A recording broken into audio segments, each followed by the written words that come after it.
Hello and welcome, this is Noah with Nomad Gaming, and thank you for joining us for another video about the Marvel Champions LCG. Marvel Champions is a living card game produced and distributed by Fantasy Flight Games, and if you're looking for a place to stay up to date on your news, gameplay, everything else, strategy, deck building, fun stuff, exciting things to do with the game, go ahead and hit that subscribe button and stay tuned to the channel for more videos to come. But today we have a video months in the making, been waiting for the last set of hero pack cycles to complete and then to get in a bunch of games with those heroes so that we could decide what the top 5 heroes are for your gameplay with Marvel Champions through October of 2020. And so we are going to jump into that with our countdown, starting with number 5.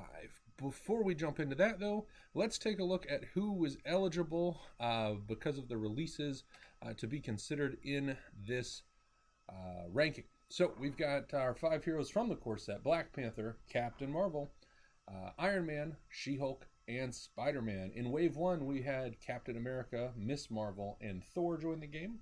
Wave 2, we saw Black Widow, Doctor Strange, and Hulk. And then finally, our most recent heroes, Hawkeye and Spider-Woman, came to us through the Rise of Red Skull campaign expansion. So those are the heroes that were in consideration. I believe that is 13 heroes. We have distilled it down to a top 5 with lots of gameplay, some review of internet comments and decks, and trying to figure out what people are enjoying the most, what is working the best, and what is going to give you the best gameplay experience at your tabletop. So without any more delay, let's jump into it and check out what we've got at number 5. Coming in at our number 5 spot, it was a tough decision to rank these out, but this is the cutoff line, and we come in with Black Widow. Black Widow, of course, brings us the preparation card synergies. She gives us extra damage off of her hero side when we're having preparation cards, and she comes with some really key cards in her signature pool that make the preparation plan work in almost every aspect. Obviously, it works a little bit better in Justice, where there's a couple more preparations, but you can make this work in any aspect because of the basic preparations that we've been given and those that are in her signature pool. Taking a quick look at what we have in her signature pool that adds to this ranking, she's got Safe House 29, which is going to let you exhaust to get a preparation card back from your discard pile. Exhaust the Safe House rather than your hero. Apologize for that clarification. We've got Black Widow's Gauntlet. That is a 1-cost upgrade that's going to let us spend or exhaust it to play preparation cards. So it's going to let us get like a form of card advantage. Having 2 of these on the table means that you can basically play 1 preparation card per turn without having to discard anything else from your hand. It makes the rest of your deck more relevant and gives you opportunity to play more as you get deeper into the game. Then 2 of the preparations that I find the most use out of are, of course, Grappling Hook, which is our Treachery cancellation. It's a straight discard if you activate this and discard it, and then you get the incidental damage to an enemy off of your hero, so that's always fun. And then Acrobatics. It is not only fun to say, it is fun to use. When you get a boost card turn faced up, you can flip this over and you can deal damage to a villain based on the boost icons, and you don't take the boost icons. So I like that. It's when a boost card is turn faced up, it doesn't have to be on you, it could be on a teammate that's playing at the table. You get to cancel that, and you get to deal out damage, and you get the bonus 1 damage to any enemy. So everything about Acrobatics is fun to play and adds to the greatness of Black Widow, again coming in at number 5 today.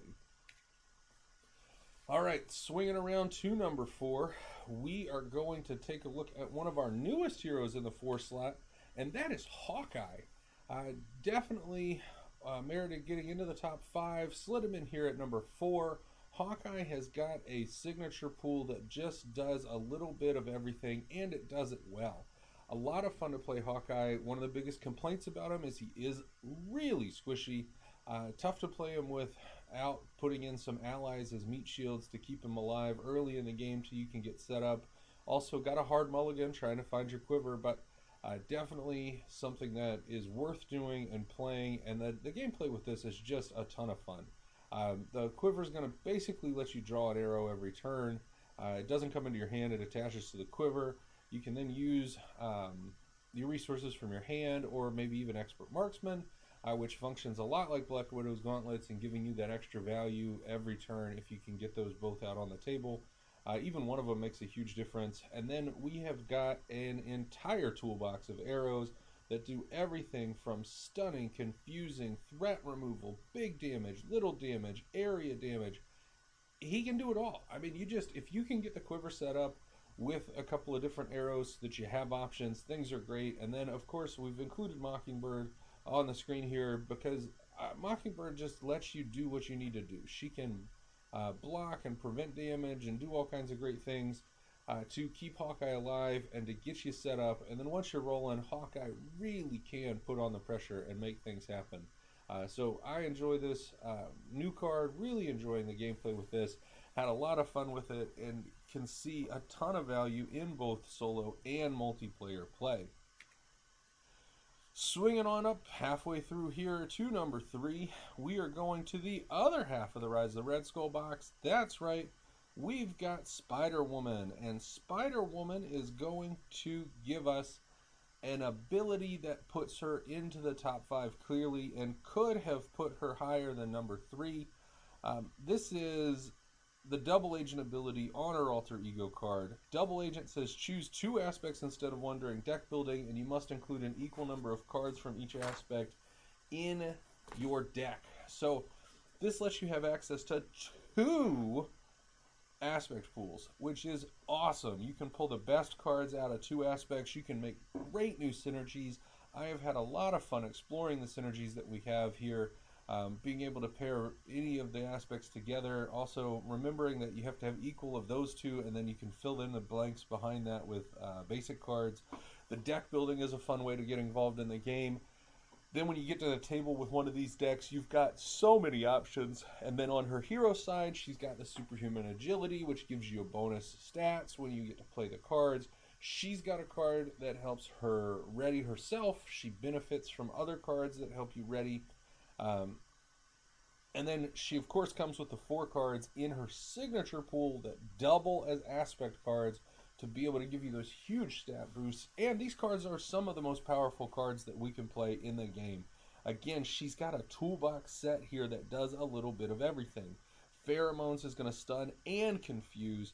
Contaminant immunity is giving us tough and healing. Inconspicuous is giving us 3 threat off of all the schemes that we want in play. And then Venom Blast is great damage for the value that you're paying for it. So this is just a high value signature pool. Pairing it with the best cards from 2 aspects gives you a great deck and a lot of fun, both in the gameplay and in the deck building strategy. So she's sliding in here at number 3, and that could leave you wondering, what did we put ahead of her in the number 2 and the number 1 slots? Well, some of you are going to guess what's coming up ahead, and we're going to go ahead and show you right now. Number 2 is Captain America himself.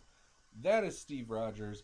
And Captain America, again, the toolbox idea, he plays so well with allies. He readies himself for extra activations, pairs well with a ton of cards that we have in any aspect, but particularly with the ability to pay less for allies on his alter ego side.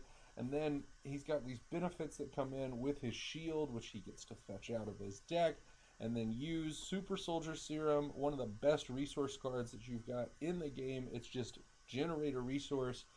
Huge value to get both of those out on the table. And then you can see here the 0 cost events, Shield Toss and Shield Block, either preventing all the damage that you've got, which is just incredible value. I don't know what else to say. Just stopping all damage is huge value. Love that card.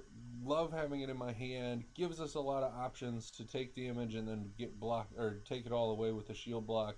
And then the shield toss, well, discarding cards from your hand late in the game when you're not interested in using some of these cards that helped you get set up to deal 4 damage to any number of things on the table can be huge. Wipe away all the minions, close out a villain.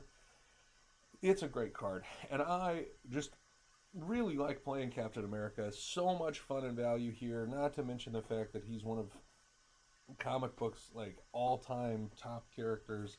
Um, just all goes well together. Plus the art's cool. So Captain America tops it off right here at number 2, and then this is, I mean, he did drop off at number 1. So what you are asking could have beaten Captain America and bumped him down to the number 2 slot, and we of course in the number 1 slot have Doctor Strange. So, if anybody was curious, Doctor Strange has come in here. Doctor Strange has got a unique mechanic that just sets him above the rest. He can play with any aspect or no aspects. I've got a deck with him that I have a ton of fun with that plays with no aspect cards and only basic cards, because his signature pool paired with this invocation deck is just insane.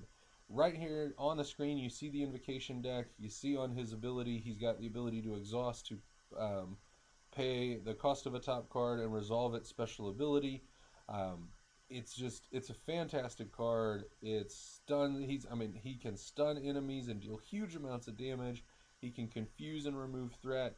These cards are dual purpose. They're doing things all over the board and having an impact on the game, doling out tough status cards everywhere, Vapors of Valtor.